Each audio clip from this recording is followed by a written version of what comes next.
Yeah, I guess first of all, thank you very much for having me.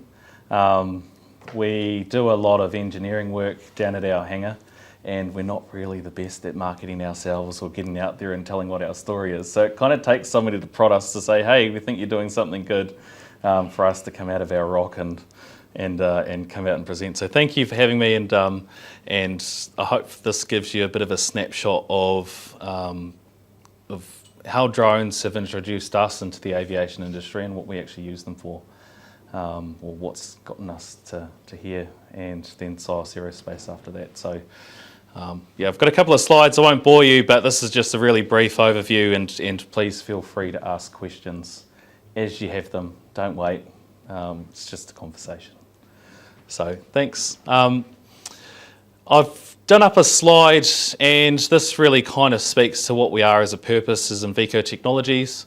What we do is 4 core products, but it really is just a holistic approach to biosecurity technologies, and our purpose is to help slow the global climate crisis. So a bit about our company, I guess a bit about our purpose. What we started off doing was identifying that there was a need to eradicate pests around the world, and there weren't the tools available to address that purpose. So it started off with pest control, and it actually grew into a much larger mission and purpose for us as a company, where we saw that our tools not only could get rid of the pests, but we could also help contribute to lowering the carbon emissions that were going out there in our current world without making a change to what we're currently doing today. So global emissions were rising, and we didn't have the tools to prevent it. That helped us identify what our purpose was as a company, and helped instill in us, I guess, the vision of what we wanted to do. So we looked at some options. Planting trees and protecting forests against pests was the best method of removing current emissions without the technology to, pull carbon from the atmosphere.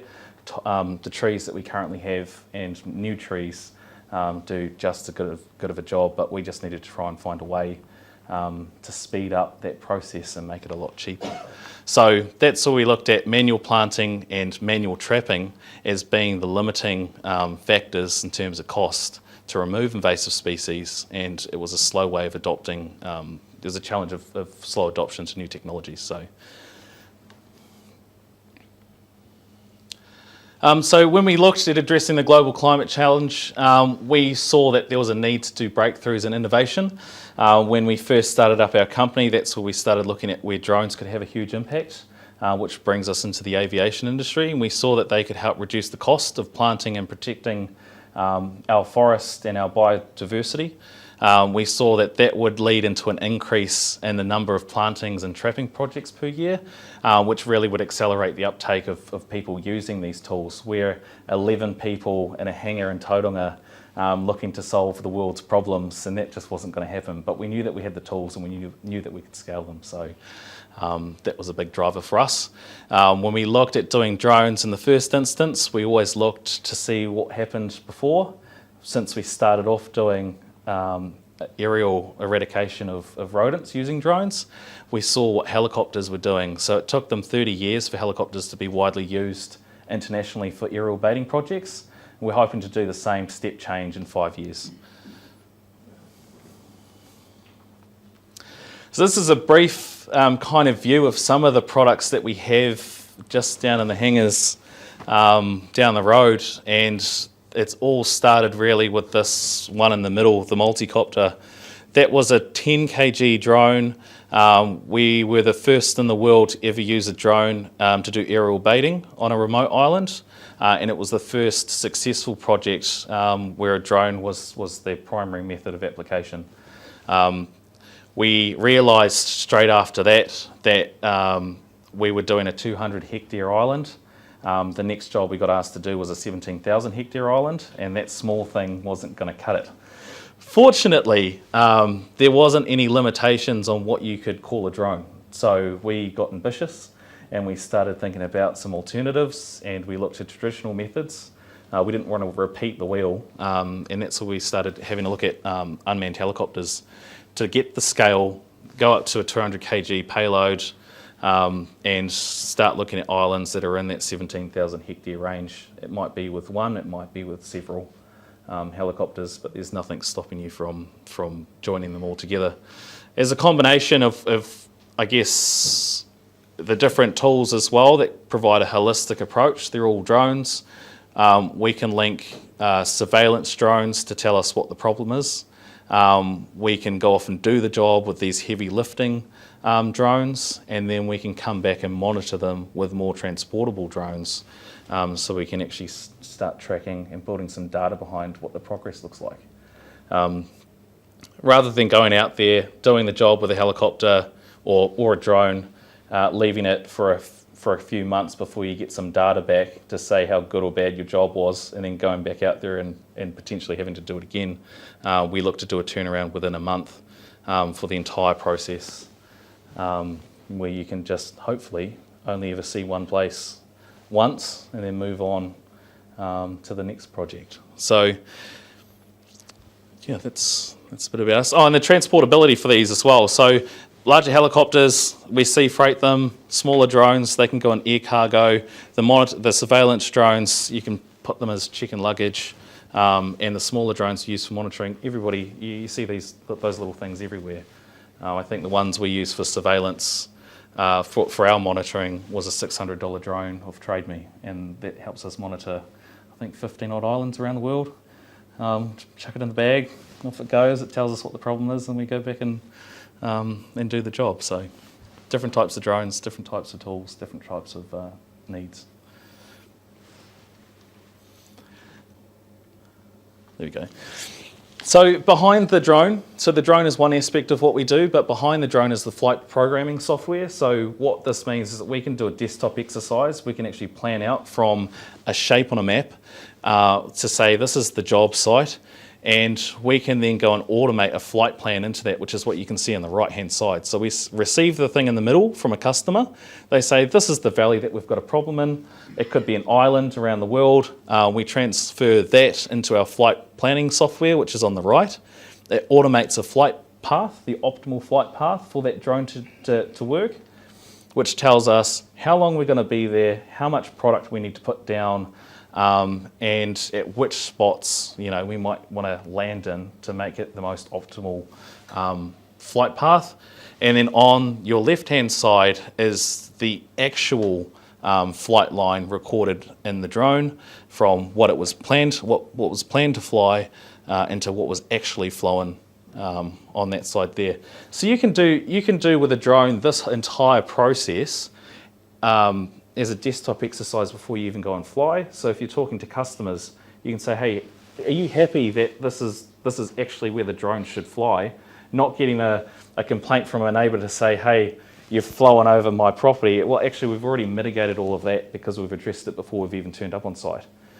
This is all part of the planning process. It takes a couple of days planning and discussions with our customers, and then once we're confident with that, then we move forward and actually do the job.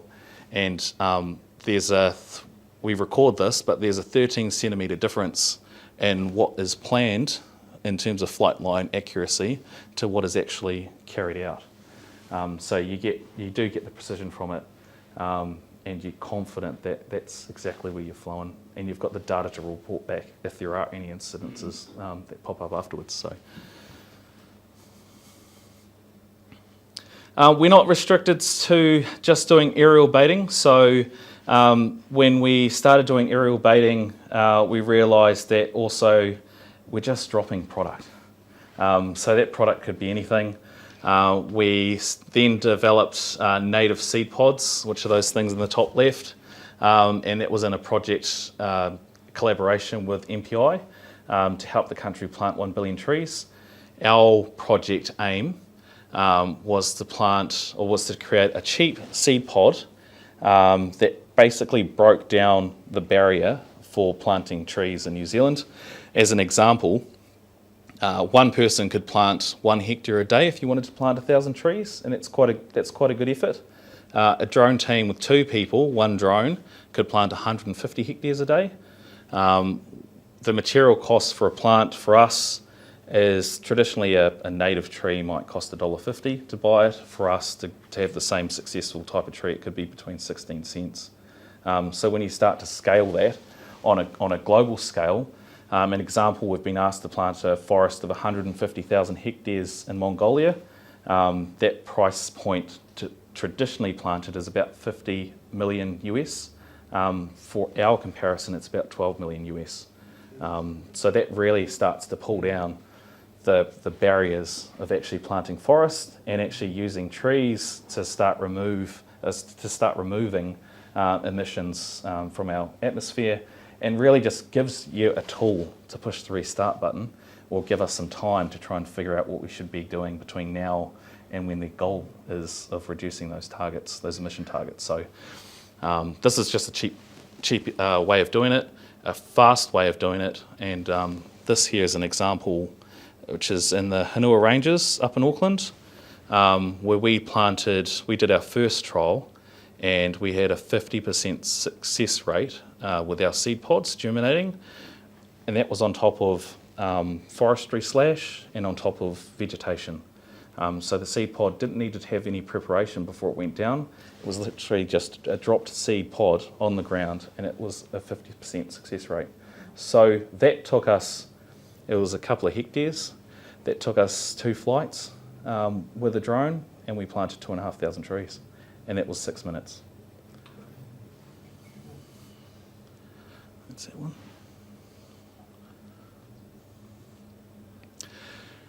Our business purpose was a holistic approach to biosecurity, so we didn't stop at just planting trees or eradicating pests with drones. We then took a different approach as well and started creating ground control devices, smart ground control devices, that would deal with New Zealand's main predator species under the Predator Free 2050 program, which was rats, stoats and possums.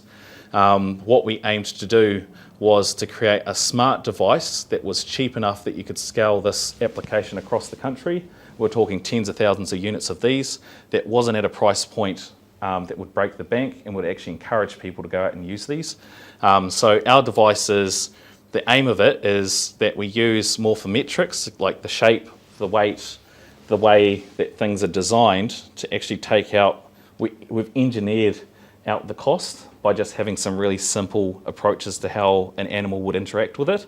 Then we use a toxin that squirts onto its abdomen once it's being registered as a possum or a stoat or a rat, and it excludes other non-target species from getting that toxin squirted on them. So it's specific.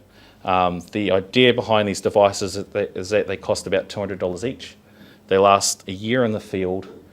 You've got a smart device on it, so you can record how many times it's fired in that year, and it should cost about $20 or $30 to refill it after the next year. So it's almost comparable to what you currently pay, but you only have to go and see it once a year compared to 12 times a year.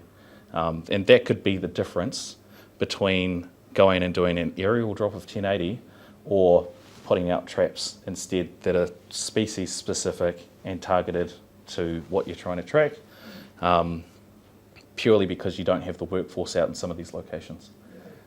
So we've looked at the holistic approach, and another benefit of actually taking away, say, possums and some other animals away from our bush, one, it protects our biodiversity, so our birds come back, and two, it helps protect the game. So if there is a lesser evil that you have to go out there and use the toxin in the first place, at least you've got a virtual wall that costs you peanuts in comparison to building a physical fence that you can keep moving as you start controlling these spaces.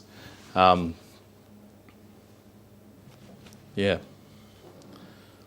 I love the name, the Spitfire. Brilliant. Yeah, that was that product had been in the making for about 12 years. So we inherited that from a bunch of well-respected scientists who knew that product would work. Somebody called it a Spitfire sometime back then. They knew that the product would work, but they couldn't do the engineering to keep it out there in the field for a year. So that's where we stepped in, and we're hoping to put the first possum product on the market by the end of this year. So a big part of why we chose to do it now, why is it only possible to do now? A big part of that was us putting some skin in the game and believing in ourselves, which we did in 2019 when we completed the world's first drone-powered eradication. From there, it evolved into the holistic approach to conservation, and it wasn't just 6 jobs a year doing island eradications. It was a huge problem, and we thought, well, let's try and pivot and address that problem with the technology that we currently have. A big driver as well was that the forest protection and planting new forest was recognised as one of the few means of progressing the global climate change targets. But people just couldn't plant that many trees. You physically can't plant that many trees. You physically don't have that amount of land. So protecting the trees or forests that already exist from predators does a big part of that. And an example is in New Zealand, Forest and Bird put out a report that just protecting New Zealand trees, current New Zealand forest from predators is the equivalent of planting 1.1 million native trees per annum. So just by getting rid of the pest, you're already allowing that regeneration to take back all of those emissions. So it's a part of the bigger picture. And another key reason for that, apart from that, we've got the people, the purpose, and the planet aspect of that. We need to be sustainable, so there needs to be a profit aspect in that. Fortunately for us, the profit is in planting trees, or it is in removing pests, which is exactly what our business does. And there's a huge global drive as we look into this emissions targets to offset those with carbon credits. It's not a New Zealand opportunity. It's a global opportunity, and fortunately for us, we can plant those trees 150 times faster than anybody else at a fraction of the price. And now that technology is available, it's a key driver to remove the barrier to actually claim carbon credits. It's not aimed at planting trees for carbon credits on farmable land. You're talking about slip sites, non-farmable land, the areas where somebody's got gorse up on a hill and they might spend $10,000 a year going up and spraying it. You're just going to go and plant native trees on that area and gain a passive income every year. So you're turning that unvaluable land into a valuable revenue generator for yourself as a passive income. This is an example for drones. So there's a market opportunity just for drones and conservation. Not talking about the rest of the products like the seed pods or the pest control devices, purely alone just using the drones within this space. There's an opportunity which we currently do in island restoration. It's where we use the drones to rid rats using toxins, and then we reintroduce the endangered species. So a big part of that is it would cost $650 million just to save 10% of these threatened species. The current portfolio that we kind of aim within is about $54 million, and that would help complete 17% of the global eradications that have happened in the last 10 years. The other opportunity is that it actually reduces the cost by 20%. When you start looking at it on a New Zealand focus, there's also an opportunity if you wanted to scale past the $54 million, there's an additional $70 million worth of work, service work alone, that people have asked others to do, but the technology just hadn't existed before then to go out and do it. You could say that helicopters can't get everywhere. You can't take a helicopter into a remote place that has never had a helicopter. First, you don't have a helicopter. Second, you don't have a pilot. So that's where the drone opportunity is really scaled up. And we haven't even looked into the 40% of smaller islands in developing states that haven't even thought about doing work because they don't have a helicopter or they don't have a helicopter pilot. This really opens up the opportunity. So it's just a snapshot of what drones could do in the space, and we are the only people in the world doing this for drones. There's nobody else doing it. And you kind of, on a commercial aspect, think, oh, that's great. But it gets a bit lonely when you start forging the pathway for such a long time, and there's plenty of space for people to operate in. So our aspect behind this is to help democratise it, build the technology, prove it, and then make sure that other people can use it as well. Here's an example of what we wish to accomplish in the next 5 years, and this is purely on the drone conservation side, so using drones to do aerial baiting in remote locations. And here's a cost comparison between business as usual with a manned helicopter and the projection with drones. So there's a cost reduction of $6.6 million alone. So a lot of the people we work with are developing nation governments or not-for-profits. So these are people that have to ask for money to get support. So $6.6 million for them is huge, but actually what it equates to is the impact. You can do another 10 islands which could have an endangered species on it and actually protect those species. As an example of another 25 threatened species populations being removed from that threatened list just by using drones. Same outcome, just a different price point. And there's a CO2 emissions reduction, particularly with the heavier lift drones, purely based on the fact that it uses a different fuel. So it uses 91 rather than other fuels, which gives you an 85% reduction in emissions straight off the bat. But it doesn't take away the use of a helicopter. So you've still got that practical option, but you're also meeting the emissions targets. And yeah, that's a brief history of us. So yeah, hopefully that gives you enough of an interest to maybe knock on our door down at the hangar and actually come and see some of these things in action. Cameron, what did you say the fuel is in your helicopter? So originally we aimed for 91 octane because we were looking to do a remote island eradications, and you could do 91 octane. Yeah, that's available everywhere. We're never working out of places that have quite well established infrastructure. So we try to aim it towards that. It doesn't mean that the power module within the helicopter can't change. So you could change that to a heavy fuel unit. You could change that into, say, a turbine engine or something like that, which I know that the guys had aspirations to do anyway.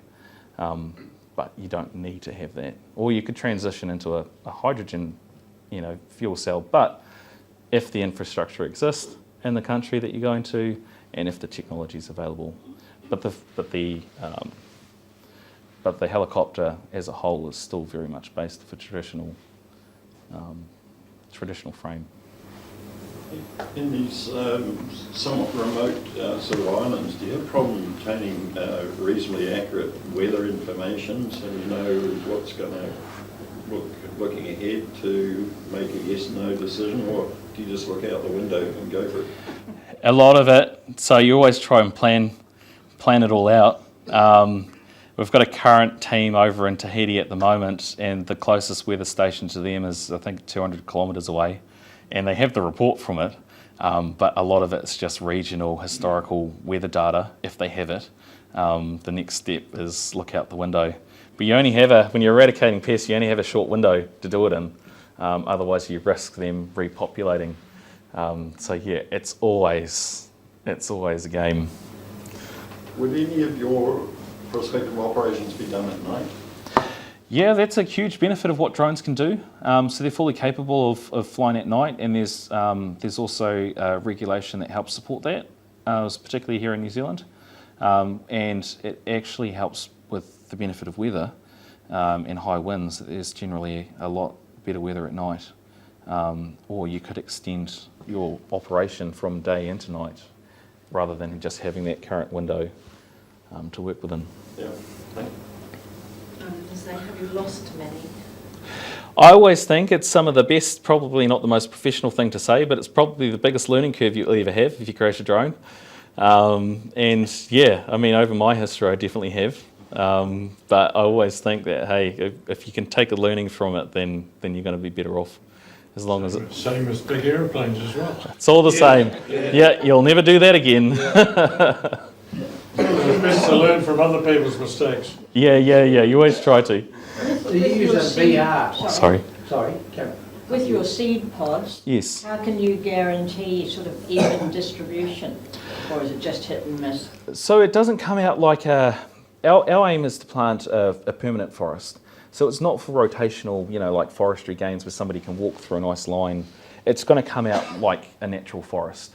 We're just trying to speed that process up.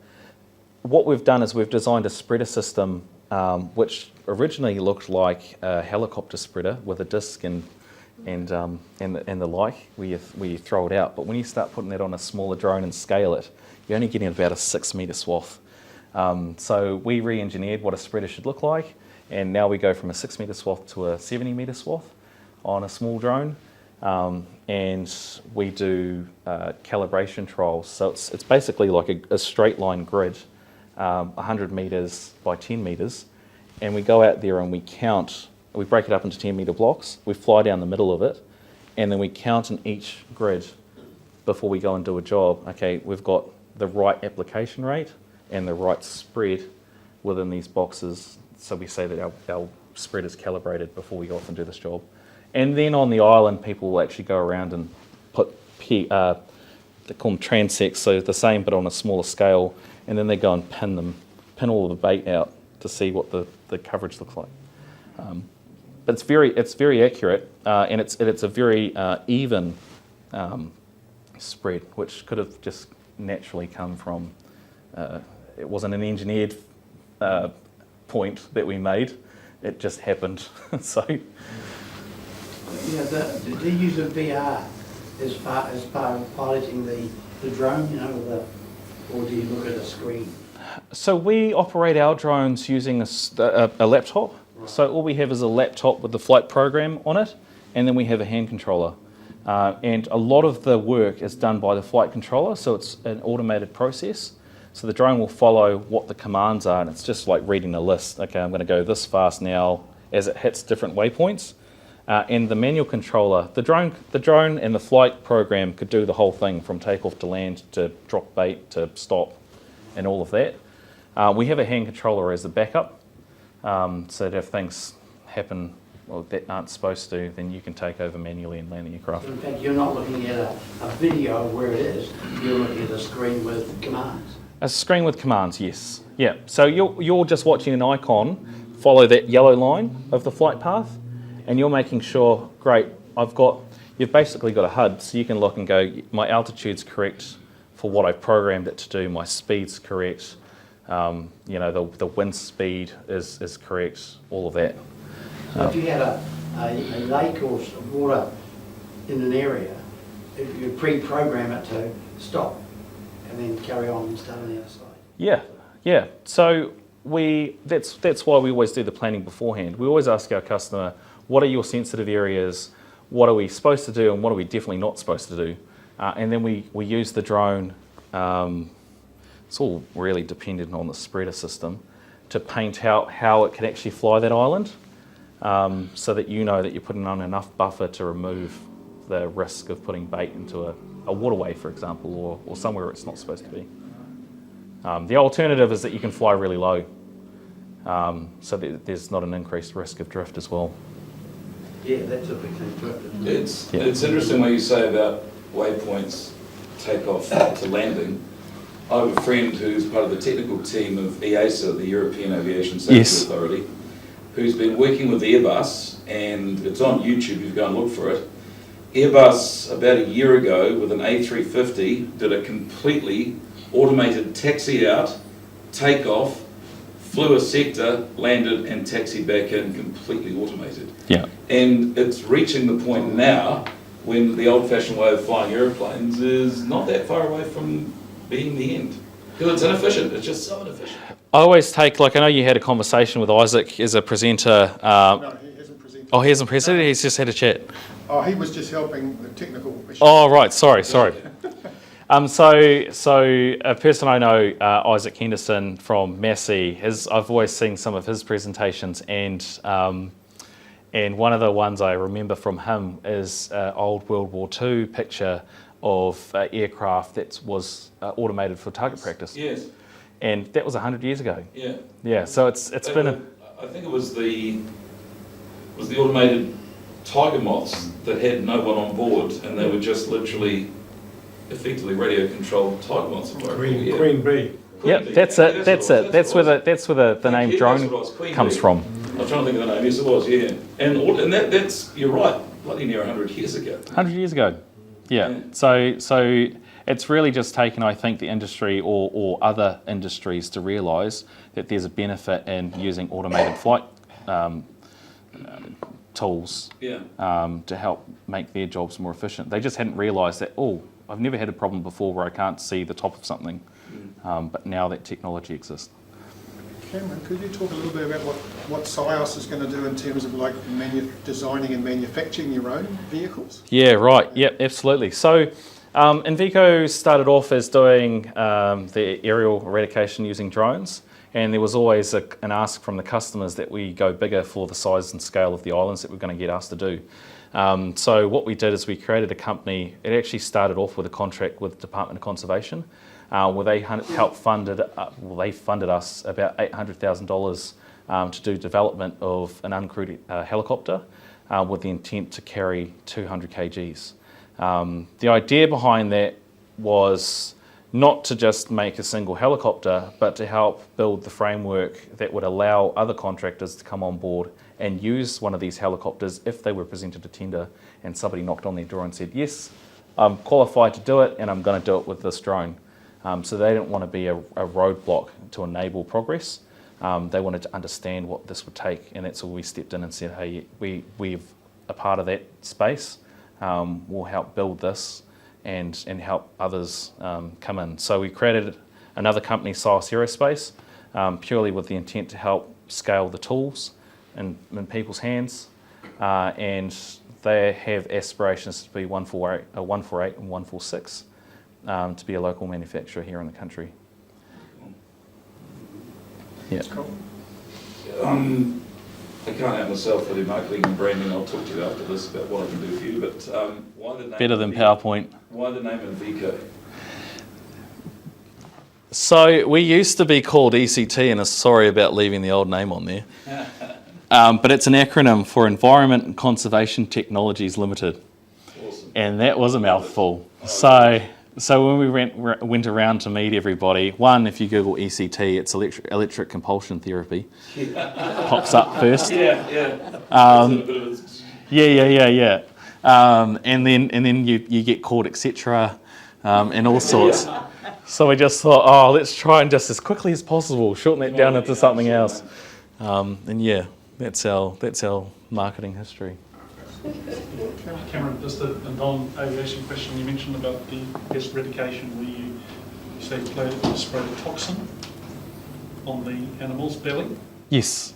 Would you be using others? I have an interest because I have a lifestyle property and we have the same problem, rats. Yep. And things like that. Are there other technologies such as either electrocution or these ones that fire The nail, the pin. Because I use one that shoots a pin that's got a little gas canister. Yeah, the good nature ones with the little rat app. You get the little thing. There's a dead rat. Yeah, which is great. Yeah, there are plenty. The New Zealand's always been a leader in conservation around the world. So there are plenty of rodent trap developers here in the country. And the idea is to help try and fund these groups to create all of these different devices so that there's more tools in the toolbox. Because my tool might not work for everybody out there in New Zealand, but somebody else's might, and it's just giving people options. So we have, our device is a toxin version of a device, and we'll probably be the only. Yeah, so it's an innate habit for these animals, for possums, stoats and rats, to groom themselves to survive. So they have to groom themselves once this toxin's on them, and that lethal dose of toxin, they run off and hide, and they die. And it's an effective way of killing these animals once the product's registered, because you know that the mortality rate is 100%. Yes. And they're out of the trap, leaving it. They're out of the trap, leaving it. And the other thing as well, some of these devices that are more of the manual kill traps, is that if it doesn't kill them, the animal can build a bait shyness, or a trap shyness. So either they're eating bait and they don't get a full dosage of that bait and they don't die, or they get hit by a trap or shocked by a trap. Then they'll develop a shyness towards that, which will then make your job harder because they've just learnt, don't go near that, don't eat that. Darwinian evolution. Yeah, and it's simple. Whereas our trap devices is we aim for minimal interaction, so they're really just coming to eat. There's a lure on there that we help attract them with, but when they get shot with the toxin and they then die because of the 100% mortality rate, there's no association between that trap and death for anything. You're not having to empty the trap. No. No. It's gone. No. Well, there's a funny video. I say it's funny, but on the possum device, it's the one we pin up against the tree. There's a platform there that weighs the possum, and it's a certain length so that you can measure the height of the possum and nothing else. And then there's a lure up the top of like mayonnaise or something, whatever the flavour of the month is. And then they stand on the platform. It weighs them. They get high enough to go into the hood. They break a beam. And it says, okay, that's a possum, can't be anything else in New Zealand. The lure is coming out, so they're getting a nice feed of mayonnaise or whatever it is, and then they get squirted on the abdomen, right in the abdomen. But we found that they weren't moving, so we thought that the shot of the toxin on the abdomen will make them move, but they were too invested in the mayonnaise. So they kept setting off, so there was a time delay on there, of like a minute or something like that, and they just keep setting off the device because they wouldn't move, and they just keep eating. So I think it's like a 10-minute delay or a half an hour delay or something like that, so that they get bored of it, they don't get fed anymore, and they actually bugger off and die. You must have a big mayonnaise tank up there. Yeah, we had to for that one. That was a quick change. Cameron, are you sort of interacting with NZCAA and working as you sort of develop your larger drones? Are you actually in an interactive process with NZCAA to try and get them certified? Yeah, so the uncrewed helicopter that you saw up there, which is the 200 kg payload, that is certified to fly in New Zealand. So we went through the process with the RPAS team of the CAA and their emerging technologies team, their airworthiness team, and got it fully certified to fly and test fly in New Zealand, and then off to the UK Ministry of Defence for a trial. Okay, so it's certified to, you can use that on a commercial basis now? Yep. Oh, okay. Cool. Yeah. What about the helicopter? Is that far away? Or? That is, so sorry, that's the one that we certified. Oh, sorry, my apologies, I misheard. Sorry. Yeah, so that's the 200 kg payload. Sorry, I misheard. Yeah, okay. And that was recently certified, so yeah, it was a huge step, because drones can be all sorts of different shapes and sizes these days, right? So yeah, it's a big knowledge piece for the CAA, so we help them out. So Cameron, one of our speakers, the last speaker last month was Brian here, who certified the XP750 for Pacific Aerospace. Yes. So now you've got NZCAA certification. Are you going to get this CASA in Australia or the FAA in America to try and certify it so you can export those to, because otherwise you wouldn't be able to use it outside New Zealand, I wouldn't imagine. Yeah, it really depends on the market. It really depends on where the first market would be. So with Cyrus Aerospace currently over in the UK doing a demonstration for their Ministry of Defence, there could be a potential opportunity to go from there. And a lot of our rules are translated from what the UK CAA are in as well. And we've got a international group working on trying to standardise what drone rules should be around the world as well. And we've also got a CAA MOU with the FAA where we can have an honest conversation with between each group as well. So there are pathways that we've identified, and it really will just land on where the market demand is first. Okay. I'm interested in the UK Defence being interested. What's their basis for that? Ship-to-ship logistics. So at the moment they pay $35,000 per hour for their Sea Sprites, where they could pay $180 per hour for our helicopter. So it's a price point in excess. We went over to a defence trade show or maybe 2 years ago now in Brisbane, and a big complaint from the Defence Force was that they are paying for these $1 million small helicopters to be used as sensor devices, surveillance monitoring in the naval capacity.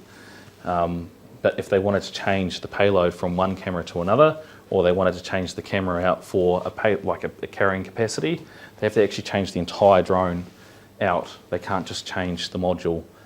So that's why we just thought we don't need to be in the payload space. We just need to develop something that's really simple, straightforward, is just about carrying something, and is cheap. I think our whole ethos through our company development, for better or for worse, is just being make it cost effective and so people can use it. Don't make it too cheap. I know, and then you get a bad name if you're too cheap. Except in conservation, then everybody's trying to be cheap or asking you to be cheap, but that's for a good cause. Cameron, just a question. Can you know, when you're sending your drone out, can you target individual spots? Like, can it sense, say it was using, say, an agricultural spray. Yeah. Can you actually go along and instead of spraying everything, can you then target, can it sense when it finds a gorse bush and hit that gorse bush and then carry on and come back, and can it do that, or does it have to do a general application over the whole space? So our drones don't, but the technology does exist to do it, and all it is it's a sensing technology, which probably Tim's might have seen a bit of, but it's all about just pairing the right sensor, the right data behind it to say that it's seen it 1,000 times and knows that that's a gorse bush and not, a food crop or something like that, to go through. And all it's doing is saying a digital command going, yes, that's a gorse bush, and then sending an indication to your drone to say, turn on the sprayer for the 3-second timer. Yeah. And turn it off after it's finished. So it's just a digital action to a solenoid to turn something on and off. The drone component's just flying along. There's another example used in behind tractors where they just use an LED reflective light, and it works when there's a green and a brown colour. And what they do is after the cropping is that they put this system on, and if it pings a light signal and receives brown, it doesn't turn on. If it pings a light signal and sees green, it's placed at a certain space so that as the tractor drives along at the correct speed, the sprayer turns on and turns off, and that's in a line of sprayers. So all you can see at the back, and it's got a good website on it, is just spray, spray, spray, spray, spray as it goes along behind the tractor. So for us, it's not about trying to make the entire system, it's about making the platform that could carry these systems that already exist. And that's an aspect. Yeah, it might be some integration between the drones that we have and the height that we fly in comparison to a tractor or something like that we can work on to make that a possibility. But the tech already exists. Yeah, that's great, thank you. I've read in the farming industry where they use a drone to survey a field, and the guy's looking at the video in real time, and he sees, and he just presses a button, and it does a GPS where it he comes back and changes to the spray model. It goes out, goes. Yep. So your flight plan could actually have, there's gorse here, so it knows there's gorse there based on your flight plan. Because you know on the property where the hell it is. So Yeah. Yep, there, yep. So you could actually do that as part of your role. The whole lot, yeah. And it just, Put it upside down, you can cut the gorse. Yeah, you could cut the there's one, I think it's Auckland University, that have a chainsaw on their drone, which they're using to try and see if they can help prune forestry trees. Well, you've seen you've no doubt seen the YouTube video, the Hughes 500 dangling that bloody multiple blades and chopping the trees by the power lines. Oh, yeah. It's just a big chain with all these bloody chainsaw blades, but either just going through chopping the trees. Yeah. Amazing. Yeah. It's really no difference. It's just another flying aircraft, to be honest. It's a huge potential market, isn't it?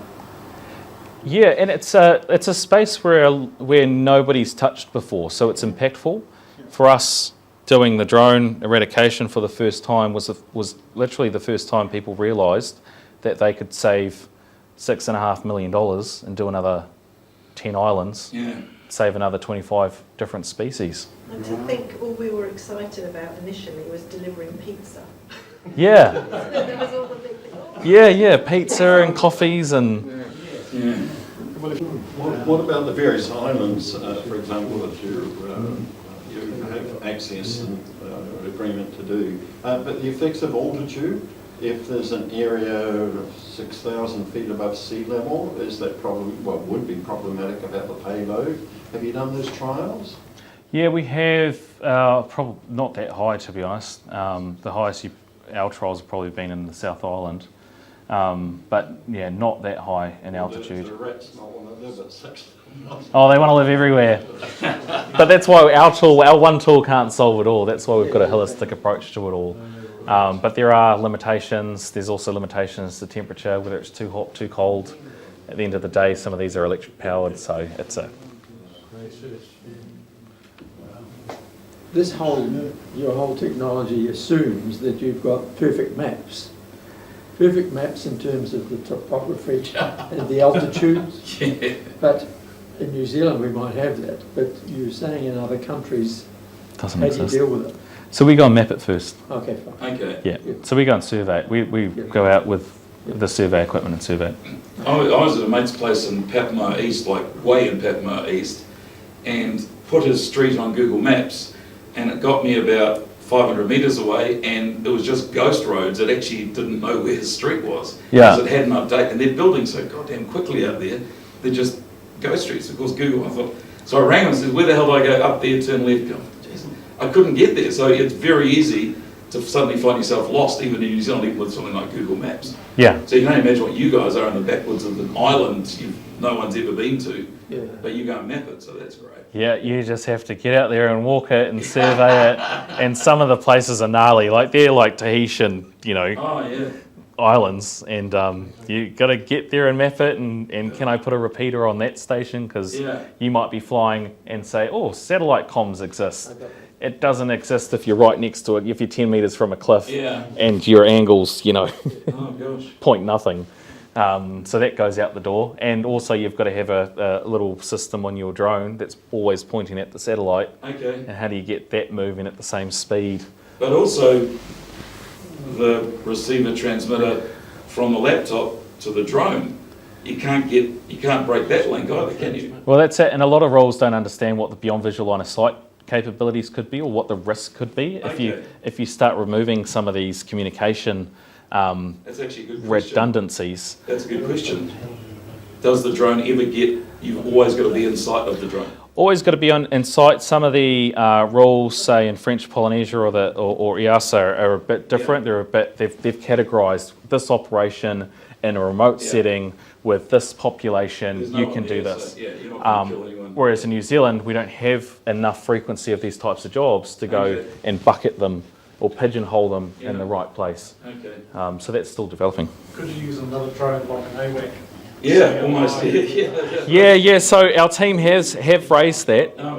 It- They've raised it, but what happens if that drone goes down? Who's flying that one? Oh, yeah. And then do I take another team Yeah. over to fly that drone? And if that actually goes down, it's not just that drone going down; it's that drone going down. There's plenty of those ex-military things with the big radar things in the desert. Go and buy one, stick it up the remote control, and that can be your... Yeah, I always thought we'll just fly it out of Tauranga Airport, and you can see one of these big drones just take off. Oh yeah, they're going to do another island. Hey, thanks, Cameron. No worries.